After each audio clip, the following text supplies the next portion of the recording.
একটি charging port change করার উপযুক্ত কারণ বা উপর্যুপরি কারণবশত আমরা চার্জিং পোর্টটি যেভাবে সাববোর্ড থেকে রিমুভ করব, এই পদ্ধতিতে আপনি চাইলে আমার দেখানো পদ্ধতিতে আপনি চাইলে যে কোনো চার্জিং পোর্ট অথবা ইউএসবি পোর্ট সাববোর্ডে ইনস্টল করতে কোনো ধরনের সংখ্যা ছাড়া, কোনো ধরনের ড্যামেজ এড়িয়ে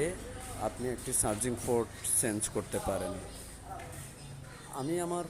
প্রত্যেকটি ভিডিওর মধ্যে নতুনদের জন্য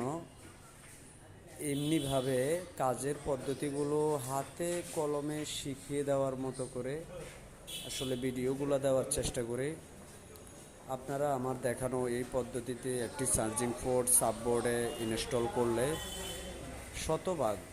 আপনার চার্জিং পোর্টটি নিরাপদ এবং স্ট্রং, দীর্ঘস্থায়ী, টেকসই যাই বলেন, অবশ্যই সেটা কার্যকরভাবে আপনার কাজের স্কিলকে মানুষকে সেবা প্রদানের মাধ্যমে আপনার অবশ্যই কাজের মূল্যায়নটাকেও আপনি ভবিষ্যতে আরও টেকসই করতে পারবেন। তো যাই হোক, আমার এই ভিডিওটুকু যারা নতুন আছেন, যারা একটা চার্জিং পোর্ট অথবা ইউএসবি পোর্ট লাগানোর ক্ষেত্রে কোন পদ্ধতিতে লাগালে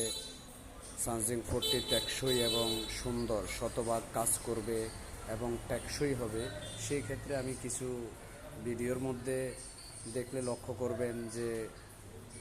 স্টেপ বাই স্টেপ কীভাবে রিমুভ থেকে ইনস্টল পর্যন্ত আমি দেওয়ার চেষ্টা করেছি। দেখুন, এই চার্জিং পোর্টটি একেবারে শতভাগ নিখুঁত এবং সুন্দর, যাই বলেন অনেক সুন্দর হয়েছে।